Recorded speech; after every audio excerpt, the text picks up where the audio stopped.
The diary didn't just describe our day, it predicted our deaths.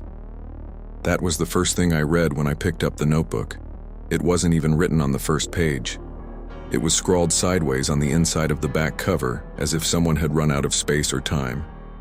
The ink was smeared, the page torn, like it had been written in panic or blood. They said Cabin 13 was quaint. They said it had rustic charm, nestled deep in the woods, far from the noise of the city. They didn't mention the smell of mildew in the walls, or the way the forest around it seemed too quiet, or how the previous renters had simply vanished 3 summers ago, their car still parked by the gravel drive, keys in the ignition, a cold cup of coffee sitting on the porch rail, untouched, yet still steaming. We arrived just before sunset.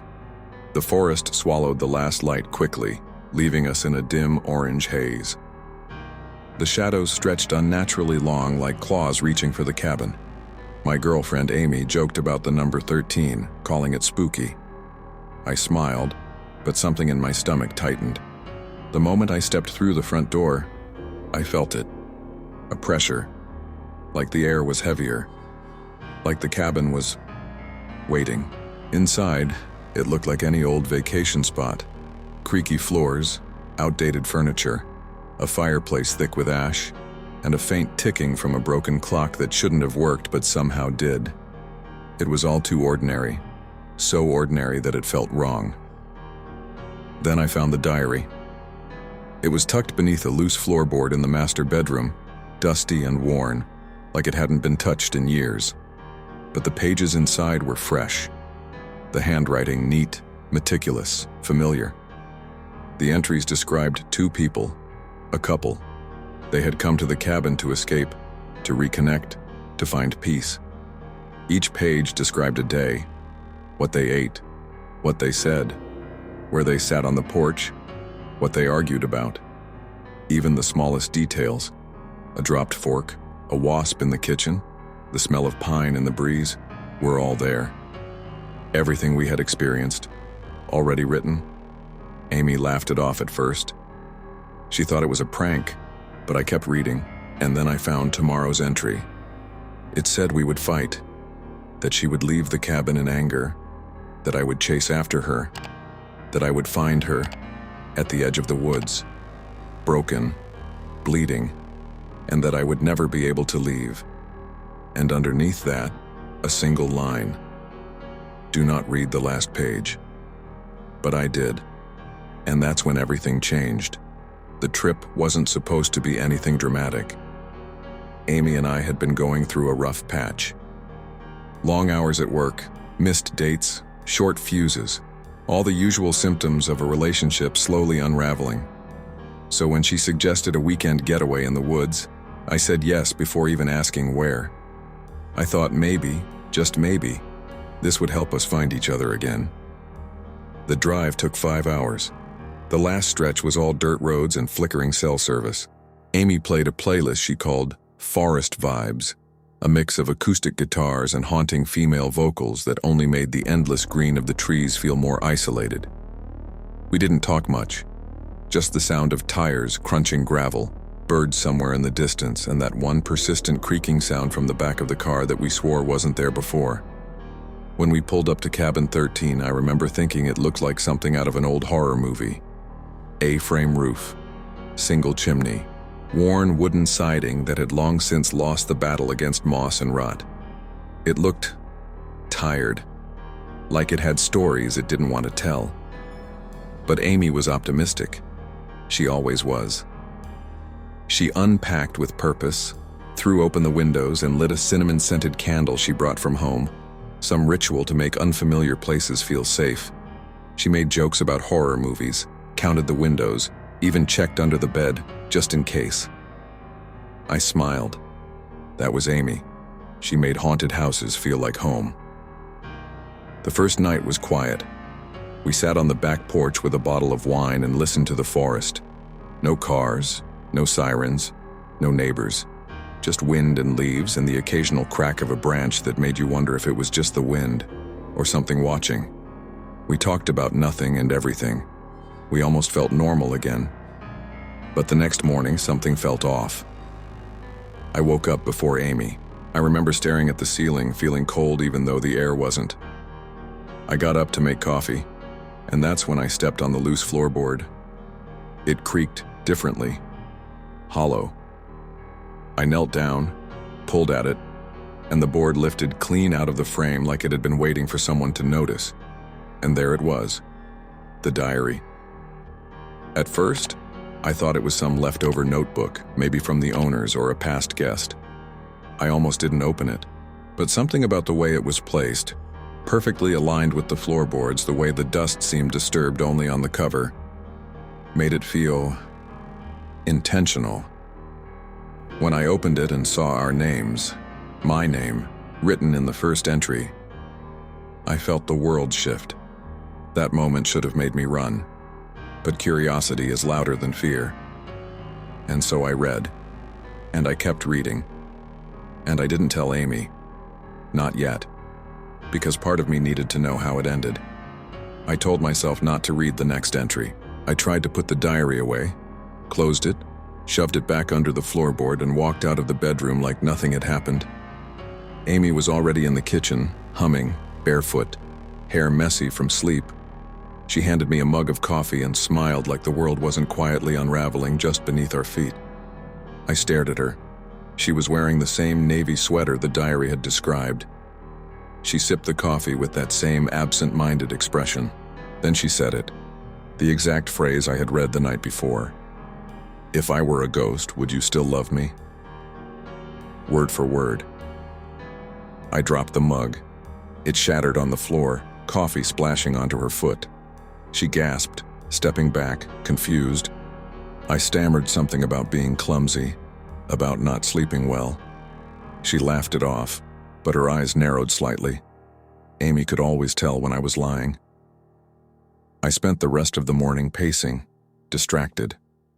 I couldn't stop thinking about the diary. Eventually, when Amy stepped out for a walk, said she wanted to take pictures of the fog rolling in over the trees, I rushed back into the bedroom and opened the book again. The next entry was dated for today, and it had already updated. The handwriting was the same. Mine, I was starting to realize. But the words were new, fresh, still drying. It described everything that had just happened. The coffee spill, the phrase she said, even the way I stared at her before it happened. But then it went further. It said she wouldn't come back from her walk, that I'd go looking, that I'd find her camera on the ground near the old well behind the cabin, that I'd hear her scream, but not see her, and that when I looked down into the well, I'd see something else looking back up. I slammed the book shut. For a moment, the silence in the cabin felt absolute. Then, a sound, a distant muffled click, the sound of a camera shutter, then another, then nothing. I ran. I didn't stop to grab a coat, didn't even put on shoes. The cold dirt bit into my feet as I tore through the brush, heart hammering, lungs burning. I called her name again and again. No answer. Then I saw it. Her camera. On the ground. The lens cracked. One final photo had been taken. The preview showed Amy looking terrified, her eyes wide, staring at something just outside the frame. Something behind her. Then came the scream. Not far. Sharp. Sudden. Cut off too soon. And then the well.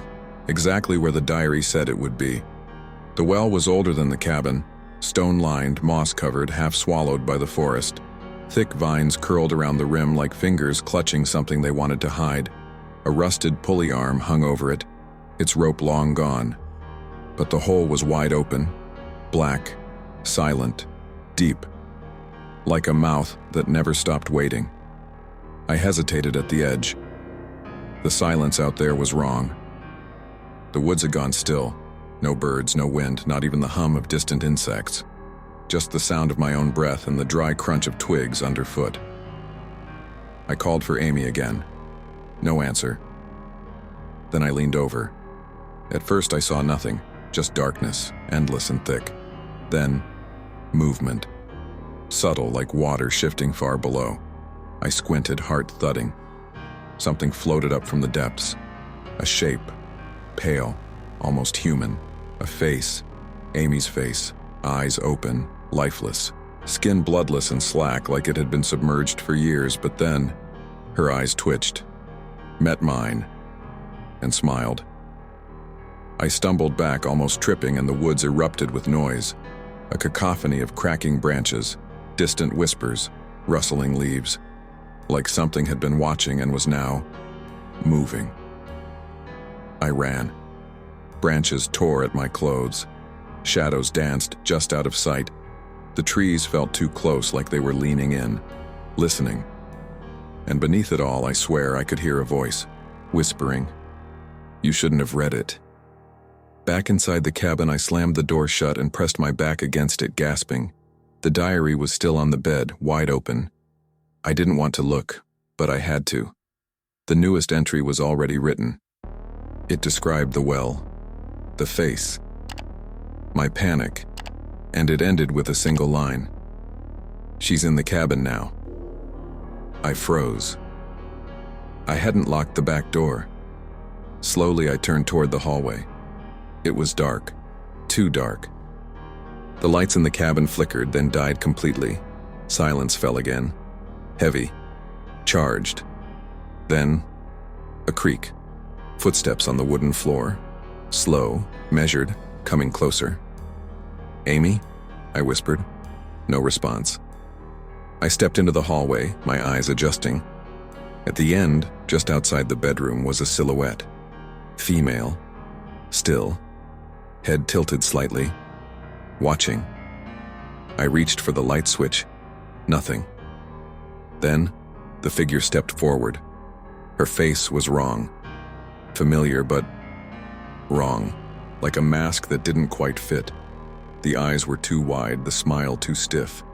And in her hand, she held the diary.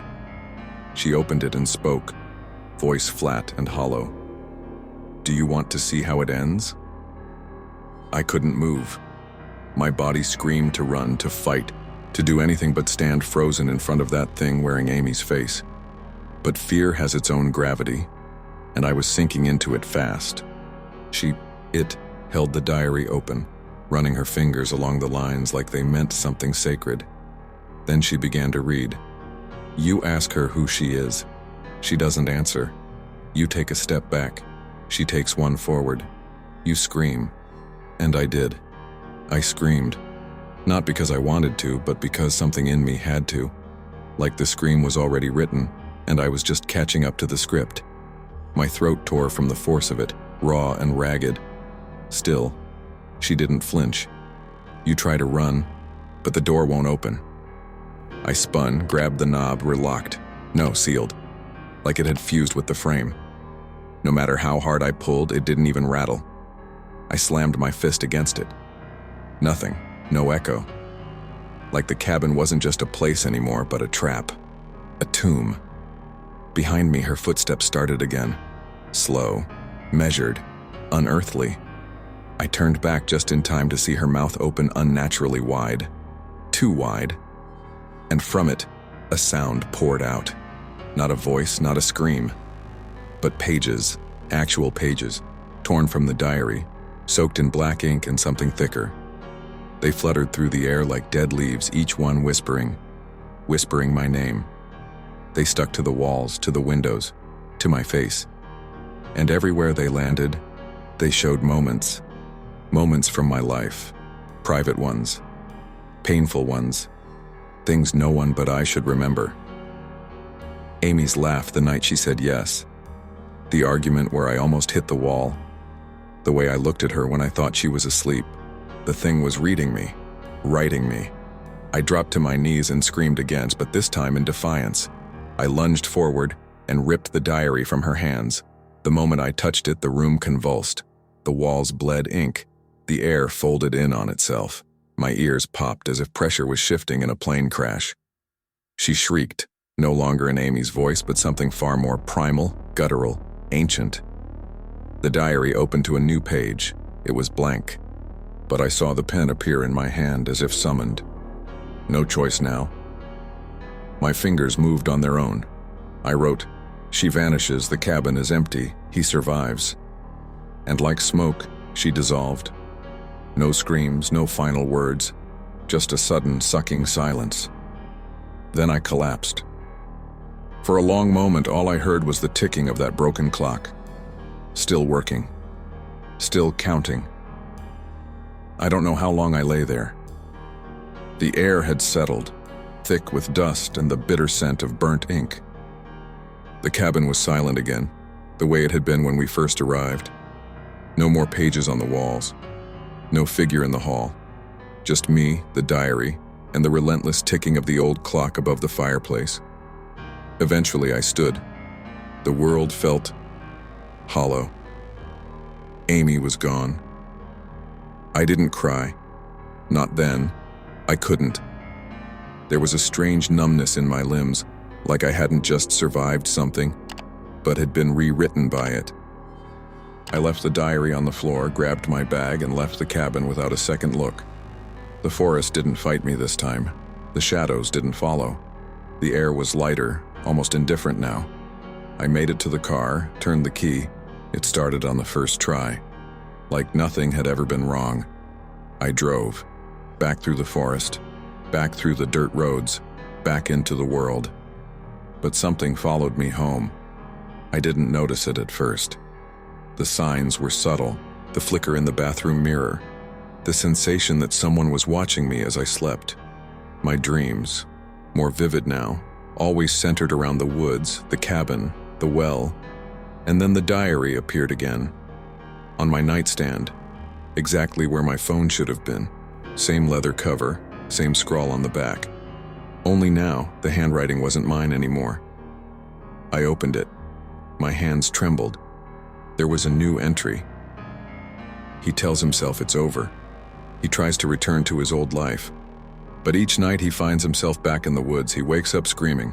And soon, he stops waking up. I slammed the diary shut and looked around my room. Everything was normal, but wrong. The shadows in the corners moved when I didn't look. The reflection in the mirror didn't always blink when I did. My voice on phone recordings came back distorted, lower, as if someone else were speaking through me. Then tonight, something new. I tried to record this story, to tell someone, anyone, but when I played it back, the recording didn't start with my voice, it started with hers, Amy's. She was whispering something over and over. You should have left it buried. The last thing I did before opening this file again was check the clock on the wall. It's the same one from the cabin. I never brought it back with me. But there it was, still ticking. And it just struck midnight. I haven't opened the diary since last night. I locked it in the drawer, taped it shut, wrapped it in plastic. I even thought about burning it, but something, instinct maybe, stopped me. Because I think that's exactly what it wants. It's quiet now. The whispers have stopped. The shadows seem still. But I can still hear the ticking. And I just noticed something. The diary. It's no longer writing about me. It's writing about you. If you enjoyed this story, drop a like down below to let me know you're brave enough to make it to the end. What would you do if you found a diary that wrote your future? Tell me in the comments and be careful what you write. And don't forget to subscribe and turn on the notification bell for more chilling stories like this one. I've got plenty more tales from the woods. And some of them might already have your name in them.